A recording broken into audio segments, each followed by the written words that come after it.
Hello everyone. Welcome to yet another interview of the series Behind the White Coat. On this occasion of International Doctors Day, we are interviewing some heroes behind the white coat. And I am Rotractor Priya Thakur from Rotract Club of Venugram, Belgaum. Today we are with Dr. Sonali Sarnobat to interview her. She has done her MD in homeopathy and we would like to know more about her and her experiences during this COVID situation. So let's get ahead with the interview. Hello ma'am. Hello. I hope you are doing good. Yeah. Ma'am, how was your, in general, we first want to know your quarantine routine. How was your quarantine routine? See, what happened once this quarantine, it is not quarantine actually, it was when the lockdown started. Lockdown started on 22nd of March, and before that only we had few patients in Karnataka. So Karnataka, our chief minister, he declared this isolation, quarantine and lockdown things from 15th of March. So we were aware about the situation, and in the view of homeopathy, there were discussions going on about the prevention of corona, prevention of COVID-19 in the homeopathic perspective. So we were preparing in a way that we should be able to distribute the homeopathic preventive medicine to each and everyone in Karnataka state, every household. So these were the pre-lockdown preparations which we were doing. And shall I elaborate, or you will ask the further question? Yes, you can go ahead with that. Yeah, so when on the 22nd first Janta curfew was declared, then everyone was aware of the situation, what we have to do, what are the precautions to be taken, how we have to be away from this disease, what are the precautions, and if the disease happens, what is to be done.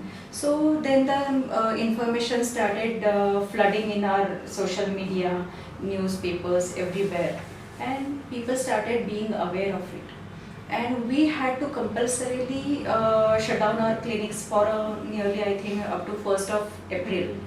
And after 1st of April, though the situation was complete lockdown, we started our phone-in consultations for our patients, because we have all chronic diseases patients.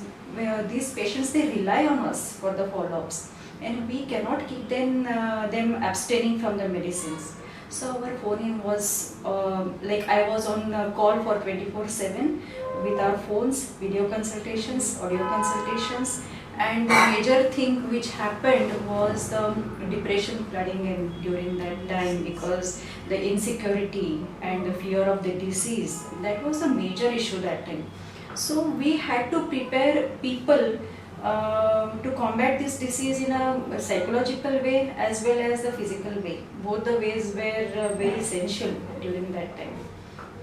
So our February first week was preparing the people mentally and physically for this disease. Ma'am, to know a little bit more about your journey, so how did you get into medicine? Were you a kid with those dreams to be a doctor, or eventually you got into it? Actually, as a kid, I was a tomboy, so the medicine perspective was never in my mind. But once I started pursuing my 8th, 9th standards, then my concept started being clear, and then I wanted to be a doctor. To serve humanity was my major motto. So that is why probably I am now in social service also.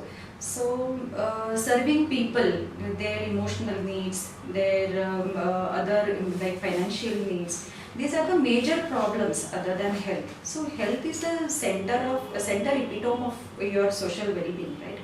So health is a major thing, and then comes the health is all inclusive again, physical, emotional, mental, social, financial. So we from our foundation also, we are focusing on all these aspects. So this is how the medicine was like my dream, and due to certain circumstances, I could not pursue the MBBS because the financial problems and everything. But I could go into I didn't spend a penny for my education. It was on all the scholarships and the helps from the other social institutes which used to help us. So I could pursue my medicine by homeopathy, I should say. Okay, ma'am. It's good to get a bit more connected to you at a personal level. Talking about COVID again, ma'am.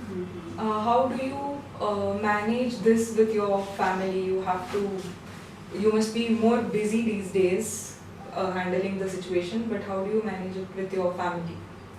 See, family, we are three people in my family, me, my husband and my son. My son is also pursuing medicine now. So we all are aware about the situation. So hygiene and cleanliness in the surroundings, and that comes with your daily habits.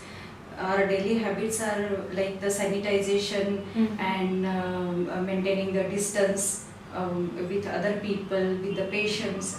As we are dealing with the patients on day-to-day basis, then after going home, then the sanitization, then washing your clothes, taking bath, everything that follows, and we are used to it now. So that is a habit now. That is once it becomes a habit, then it is very easy. So this is how we are taking care of ourselves and our patients also. Okay. I'm talking about the present situation that everything is being relaxed eventually, and at every malls and all the places they are just working out with sanitizers and checking the temperature. So do you think it is sufficient or anything else that has to be carried out? See, first thing is because of our Prime Minister, every single person of our community in and around the city or the village, everyone is aware. Last week we visited Khanapur. There one farmer was there, he was uneducated, working in the field, still he was wearing a mask. So the awareness is infiltrated to the last person of our community now, and they are all aware of it. So we cannot keep the situation locked down for a year. Yes. We have to prepare ourselves for this disease and for the prevention of it. When single person becomes aware of the situation, then I don't think that the disease will spread after certain limit. There will be a limitation to it. And viral infections are limited. Sure, ma'am. Ma'am, and what do you have to say about the schools and colleges that have been still shut down? See, children, there is a joy everywhere when it comes to children. When they come to school, the social distancing, then keeping the sanitary methods and all that will be up to certain extent. But young children, very young children, they cannot do that. So my personal level preference will be to shut down the schools for a full first term. They should start after September. So mid-level schools should be started. That is my personal opinion. Nowadays, parent meets are arranged. Their opinions also are taken into consideration. So a lot of discussions are going on. This is the first time situation where we are facing this. So the new normal has to be adopted by everyone. So that is my take. Yes, ma'am. Ma'am, like you mentioned, it's just not the physical problem, it also has an psychological aspect to it. So how do you manage the psychological effects of it? See, being me managing this thing is totally different because this COVID situation, I was completely busy. Not a single day I have been at home because there were responsibilities as an animal welfare board member, as a doctor, and then as a social entrepreneur. We had been doing so many social activities, educating people about COVID, then protecting our police force, then the local bodies by donating them the mask, the PPE kits and everything, then awareness about the animal welfare. That was also going on. I kept myself occupied with all this work, so my mental levels were quite at ease. If you are talking about my psychological aspect during COVID time. And people, what they have done, like first month was it was something new, so they were going to get adapted to that situation. During that time they were enjoying the holiday, some were cooking at home, some were doing some their pursuing their hobbies which were long forgotten. So first month went into that. They had some money reserves at home, because see, every society, every person with his financial background, they have different problems. Ground level person with his meager income, he has different problems. A worker on the road who is on the daily wages, he has a different problem. A multimillionaire has a different problem. So when it comes to your basics like the food, shelter and clothes, then if you don't have money, then the next day is a problem. How you will spend that day, that is a problem. For a multimillionaire, how to spend time is a problem, is it not? For a common man or for a middle class person, how to get next month's salary is a problem. There are salary cuts going on. There are even some jobs are also openings are less, or some jobs are gone. So everyone has to adapt. They have to undergo many changes. They have to adapt to the change. The new normal, as I said, is very difficult. For everyone, it is very difficult. So in that, there is a CII, that is a conglomerate of Indian industries. So they had requested me to become their medical consultant for average people, for psychological support. You have to do something for the society, and every little effort from your side, it will help the society. So suppose if you have some time, talk to people who are in trouble, who are undergoing some stress. Take the yesterday's example, one young actor, he committed suicide. So what must be happening to the people? They just need someone to talk. So as a road tractor, if you lend your ear also to someone, that will be a social service. Yes. So that is my take. Ma'am, in this situation, are you getting help from the government? Any provisions made from the government for your help? Actually, our Karnataka government has helped a lot, because when this corona outbreak started, our government and the administrators, actually the local bodies, they have developed certain apps so that they are getting all the data from Asha Karyakartas. And that is why Karnataka is very well managed. So kudos to our Karnataka government for that, and even our central government, of course. Without their backup, this could not have happened. And Arogya Setu app, as you everyone knows, because of that we can predict whoever patient is coming in your vicinity, and you get the alerts of the same. Then there are many apps developed and floated in and around the public, and public is using them. So because of them, and because I would like to mention the Asha Karyakartas, they are going home to home. They are being given a bad treatment in the society, because people thought that these Asha Karyakartas may bring the infections to their doorstep. Okay. So they had not been responding, but in spite of that, they are reaching every doorstep and collecting the data, helping out the patients, collecting the swabs. Everything is being done by the government. And administrators also, I would like to add that they are working 24/7. Even our DCs and all the administrative staff, they are working 24/7. All the data is collected, they are reporting to the Chief Minister, and the actions are taken. So first time ever I have seen the government is working in the full swing, and they have controlled it very nicely in Karnataka. So I hope that in these 2 months, coming 2 months, the infection will be completely under control, and with all public involvement, we will be completely free of corona. Sure, we can hope for that. Ma'am, talking about the media, has it been helpful or is it creating more panic? Actually, media had been helpful. I'm talking about the local media now, because what you see in the national channels and all, they are continuously giving corona news, and that is but natural, because they want something sensational happening every day, every time, every minute. But local media, see, once this lockdown started in Belgaum, the local reporters association, they called me because they were covering all the news of corona from the government hospitals, then the Asha Karyakartas, even the patients.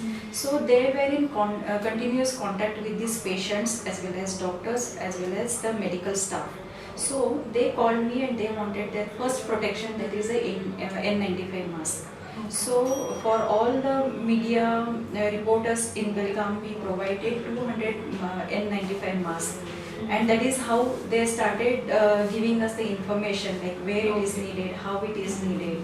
Then we gave PPE kits and N95 masks to the Kudchi administrative staff. That was a hotspot area.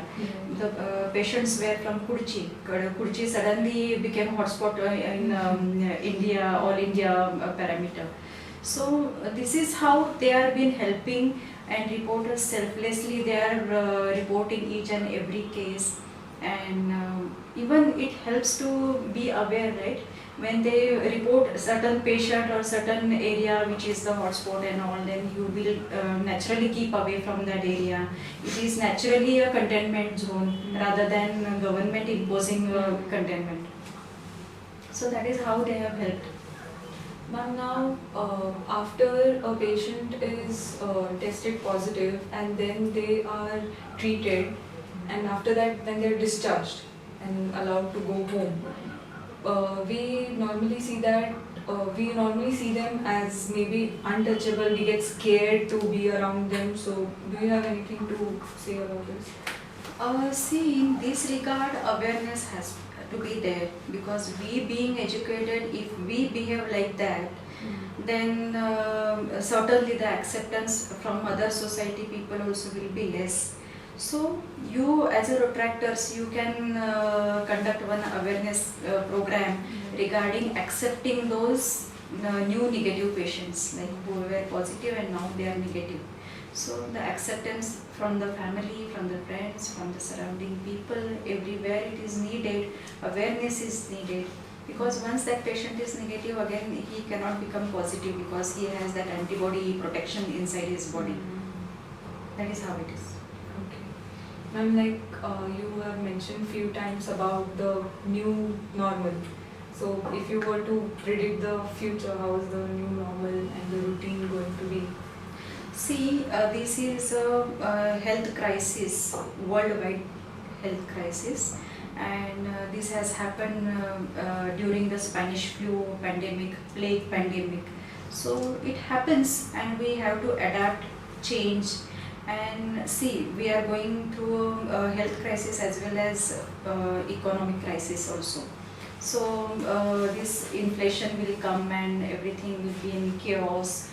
That has to be accepted. We have to invent new things to keep us grounded emotionally as well as financially. I should not say grounded in that. Like you have to adapt to the change. Those problems will be there because as a country, as a public, we are going through a big transformation. So we Indians, we are we are known as the Jugadi Indians. So I have complete faith in my citizens that they will definitely come positive in this problem. I hope everything is clear with the viewers as well, as much as it's clear to us. And thank you for your time, ma'am, in your busy schedule in such crisis. It was like a precious moment to take your time out for us. I'm happy that you Rotaractors will take this further and serve the humanity. Thank you so much. Thank you so much, ma'am.